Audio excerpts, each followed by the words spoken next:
Yeah, it's interesting, isn't it, that he had this meeting with the King and the Queen, and nobody's heard a word about what happened, which was quite interesting. And obviously, the meeting was held on condition that nobody said anything, and nobody has, which is interesting for Harry. So maybe he's waking up a bit and learning his lesson that you don't spill the beans on your family without having to pay the consequences. But the Mirror's focus really is about how he's decided that he obviously wants now to bring his children to see the King more frequently, and so he's going to start lobbying presumably a new Home Secretary on Monday for better security measures so he can bring his children to London more frequently to meet with the King. So that's Harry's latest thing, no doubt. New government, new potential for lobbying. If they do it like they did it last time, he literally only has to get from the airport to Highgrove or wherever, and then you've got the royal security there anyway. Yeah. So as long as he's not going out doing doing public events or anything else, it'd be all right. Yeah, and Norman Baker, the former Lib Dem MP, who I know has been a guest on this programme before, says he's bewildered by this. He said, Harry is absolutely desperate to have increased security in this country, which is generally safe, whereas he lives in the US where there are, sadly, gun sprees every day. Yeah. And it doesn't seem to bother him so much. Well, except he'll have his own armed security there, which I suppose so, yeah. And he visits countries that are not very safe either. All right, you two. Thank you. See you later. And now it's time for your weather. And I'm pleased, like you said, that it was done in private. We're not entitled to see everything. We can see bits when they're doing the royal duties. But it's not our business, really, what goes on behind closed doors. I think it makes it feel like it was real. It was real, It was a proper heartfelt thing. This wasn't any sort of a photo opportunity for And I would like to see him back, to be honest. Well, I was going to just say that. And Bren, how do you feel about that too, with the idea of them coming back into the fold, as it were? What do you think they can bring back to the family? Looking at the percentage of people that have said no, I think that's maybe based on there's been so much negative press around them. But, you can be on one side and say they've brought that on themselves, but you can be on the other side and say, well, a lot of it was just because of who they are as well. So, I think it would be really nice. I'm glad that they've started having that opening the lines of communication. And, for me, they do represent a bit of what modern Britain looks like today. Yeah. So I don't see it as a bad thing, them coming back, and start those conversations. And maybe the faith in the royal family will change from that. You just don't know. But this is a good place to start. I think because that poll is so high, as you say, 76, wasn't it? They don't want them back. I think the problem is that it was deep-rooted in a way at the very beginning when they said that they wanted to leave and they didn't want to have the royal life. And I think people haven't forgotten that. Yeah, but I think that's... No, but Gloria, I think you have to look at what led up to that was the treatment of what... I'm not going to go into that because that's a long but you brought that up, so I that. just wanted to address that. There's two sides, as you say, to every story. Yes, but I think that's what sort of went into people's guts at the time because they didn't want them to leave. It was, heralded as a wonderful addition to the monarchy when they came. Nobody wants to leave their family, but if it comes to a point where it's for your own peace of mind and what you might think for the safety of your young family, then you've got to do what you've got to do. But I do think they want to come back. Yeah. And so, therefore, that's the proof of the pudding. Dr. Sophie Shindaka said Harry and Meghan are a distraction. Yeah. We're having trouble fundraising because to steal your word, it's total chaos that surrounds them. And it's unfortunate that we're seeing that reflected in this trip that was supposed to be all about the Invictus Games and the veterans and this countdown. But you also mentioned to me off camera, Catherine's doing some really important work this week, the Princess of Wales. Those moments where we see Catherine engaging with sick children, especially cancer-stricken children, how important is that when you are a senior royal to be seen in those moments? And does it frustrate you that Harry's distracting from that as well? I think it would frustrate anybody about this huge distraction. I mean, 1 in 2 people in the United Kingdom suffer with one form of cancer. The Princess of Wales shines a light on those people who don't have a voice. She spotlights some really meaty causes. And yet, all we're talking about today, we're not really talking about Catherine at the Children's Hospital. We're not talking about her doing her 3 Peaks Challenge last week to raise money for cancer charities. We're talking about Harry not staying at Buckingham Palace. So, the voice of the voiceless is going unrecognised because we're talking about Harry. Right. Well, we should say that she was with Royal Marsden, who she also just recently raised money for through the Three Peaks Challenge. And, you know, she released that very emotional video. We've seen 2 really emotional videos from her in the last few years well, actually, I'd say 3. We saw her tell the world she had cancer at Windsor, which was devastating. I'm in remission. That was a beautiful video. And then the Three Peaks Challenge, expressing why it was important to her that she pursue this, that there's life after cancer. You have to continue to challenge yourself. Absolutely. And I do think that more people will contribute to Royal Marsden because Catherine really is consistent in her messaging, which, sorry to go back here, but I think that that's one of the reasons that the Sussexes have failed over the last 6 years. We don't know what they stand for. We don't know, and they don't live what they say. You know, Catherine is living this pursuit, this passion of hers. So do you think that consistency is one of the reasons she remains so important to the monarchy? I do think that. I also think she's genuine. I think she's authentic, and she, you know, she's warm. And what has really struck me, certainly for her most recent visits, is the warmth that she's shown to people, which is a direct contrast to what Meghan said the Oprah interview about Catherine not being a warm person. She's not a hugger. Yeah. And you What? I know, and you saw the images of her at the Children's Hospital yesterday, and she was blowing kisses to the kids, and she was down on sort of on their level talking to them, and she was engaging with them. And, you know, you can't fool children. Children can see right through people who are being dishonest.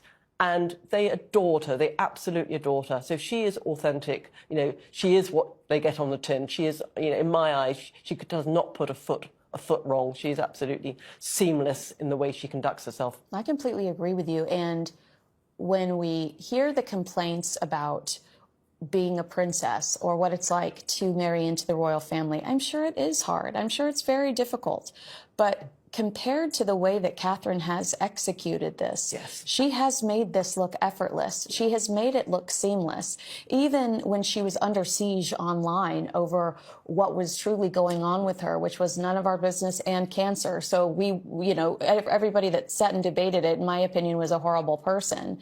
You know, she rose above and she refused to go there. And it must be difficult to be compared to her, to your point, because she makes it look so easy. She does, but she also does it behind the cameras. And I remember, you know, we obviously worked incredibly hard to deliver their wedding, their perfect wedding. And she came into the press office in Buckingham Palace a couple of weeks later after her honeymoon to thank the team. You are kidding. No, she wanted to do that, to come and say thank you. So no cameras there, no nothing. She just wanted to have a tour of the press office and thank each and every person. And there were only 12 of us there. Who worked and contributed to making the wedding the success it was. She didn't have to do that, but she did, and she wanted to. 12 people pulled off that wedding. The Daily Mail has sources saying Prince William and Prince Harry are talking again. My sources say, don't believe it. Here's what actually happened. Harry and Meghan met with King Charles at Highgrove this month. It was their first time in the same room since 2022. Archie and Lilibet met their grandfather in person for the first time in years. It was a big deal. William was not there. The Mail's version has friends of Harry's saying that the brothers do communicate. It's a nice story, it's just not true. My source close to the situation confirms it. The brothers are still not speaking. Harry's meeting was with his father, full stop. It wasn't a step towards William, and nobody close to this thinks it was or is like imminent any time. The rift's been running since 2020 and Spare did not help.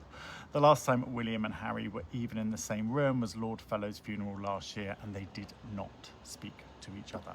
For more stories like these, follow Celebrity Intelligence. Link in bio. Hi everyone, welcome back. Long time no see, I know. Now, before I begin the video, I just want to explain the reason why I stepped back a little bit is because I was feeling a huge burnout.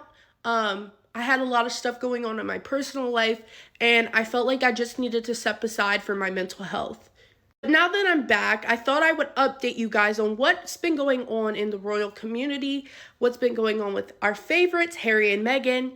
So let's begin, shall we? So the first piece of news is that Harry actually had a private reunion in the UK with his father, King Charles III. Now, he was also accompanied by his wife, Meghan, and their kids. I just wanted to let everybody know that they are now back in the United States, home, safe and sound. And hopefully that visit was a healing opportunity for both sides. Next, we have Meghan receiving an Emmy nomination for her show With Love, Meghan. This is huge, and I'm so excited for her. Now, here's one of my personal favorites. It's Prince Harry with Jalen Brunson. Nixon 5, Nixon 5. Prince Harry was pictured with Jalen Brunson at the Time 100 Sports Gala tonight. Prince Harry also made the cover of Time magazine, being recognized for the most influential prince of the era due to his charitable work, public service, and impact on global issues. This is wonderful. Harry and Meghan continue to shine. They have a lot of good things going on for them. For me, I'm so excited to be back and give you more information on Harry and Meghan. I hope everyone has a great night and a great weekend. Make sure you guys follow to keep updated with some more information. Speaking of performance, Prince Harry is the Theatre Royale. I'm actually embarrassed for him. His UK trip was a diabolical disaster. In fact, he leaves Britain broke and with egg on his face. News Corp columnist Angela Mollard has this advice for the spare. Prince Harry needs to tell himself enough now. Not because he doesn't have a right to be angry, and not because some of the grievances he's raised aren't valid. Rather, there becomes a point when a battle that began with purpose starts to consume the person fighting it. Harry is 41. He's taken on 3 newspaper groups in court.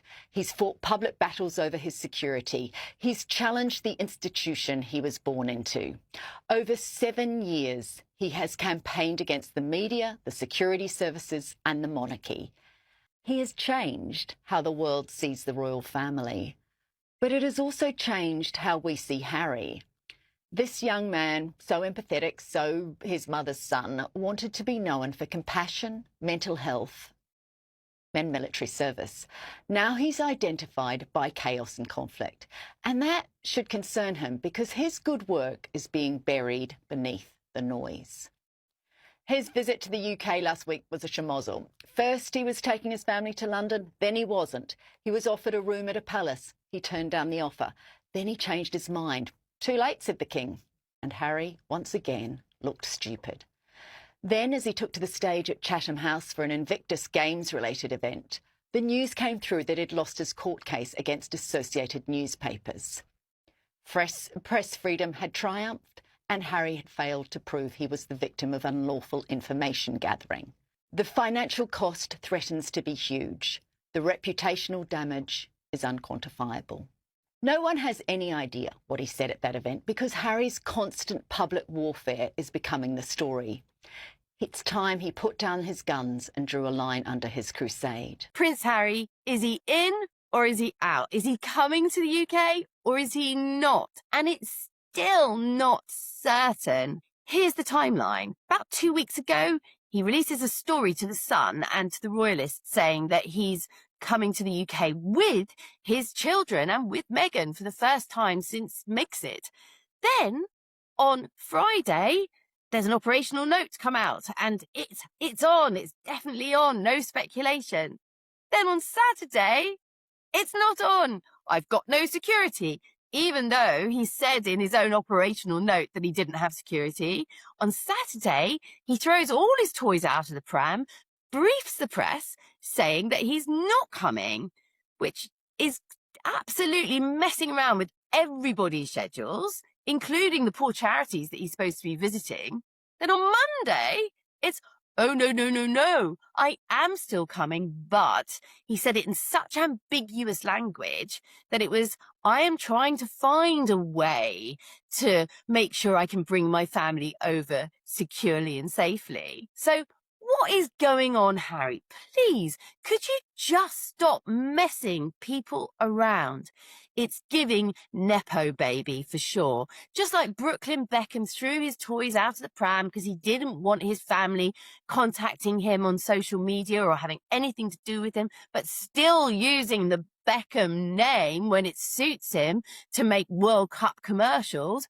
Oh no, Harry's exactly the same. He uses his Prince Harry royal status when he wants to, and his wife for that matter too, even though they said they wouldn't to the Queen before she died, even though they said they weren't going to use their HRHs for commercial reasons. No, now they're doing royal tours of Australia and the Middle East. And then when he's coming here to do some proper work with charities, it's all back about Harry and not getting the security that Daddy, he thinks, controls. Well, Harry, Daddy doesn't control the security.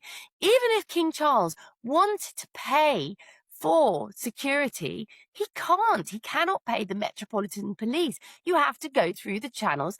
As you know, just give them the notice that you've always been able to give them, and then they will make sure you are secure.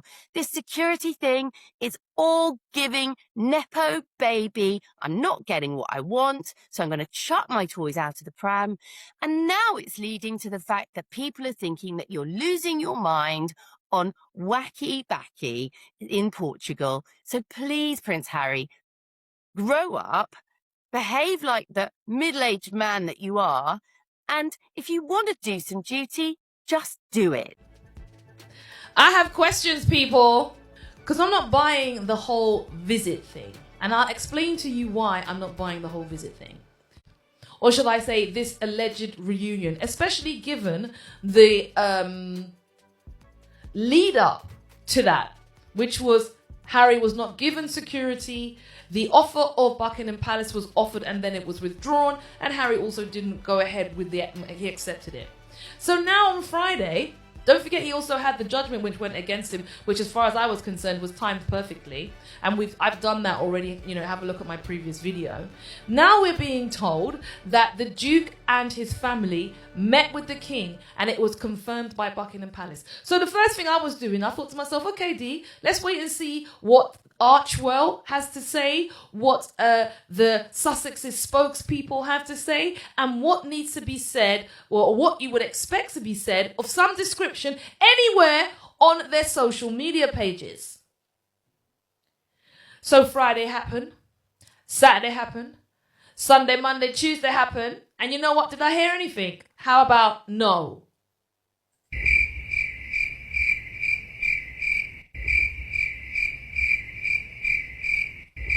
Anything from Archwell? Anything on the Duchess's Instagram? Let me go and check. So I looked on the Duchess's Instagram. Anything? No? Let's check Archwell.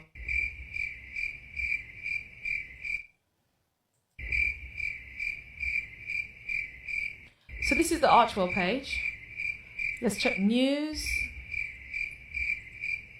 Absolutely nothing about the King's visit. Just like with the Duchess's website. Nil point. So why would I believe that this even took place? There's nothing from the Sussex community via their spokespeople or their official channels, but there's nothing from them confirming that this visit ever took place. All you have is a plethora of news media in this country telling you that, first of all, the Green-Eyed King's vexed about it, and secondly, that there was a reunion. Really? Well, I'm sorry, I don't believe it. They might have met via Zoom. Yeah, they could have met via Zoom. There could have been a letter. There could have been some other form of communication. But if you're saying to me, Denise, I want you to believe that this happened, until I hear anything from the Duchess and her husband, Harry, as far as I'm concerned, this is another exercise in media spin.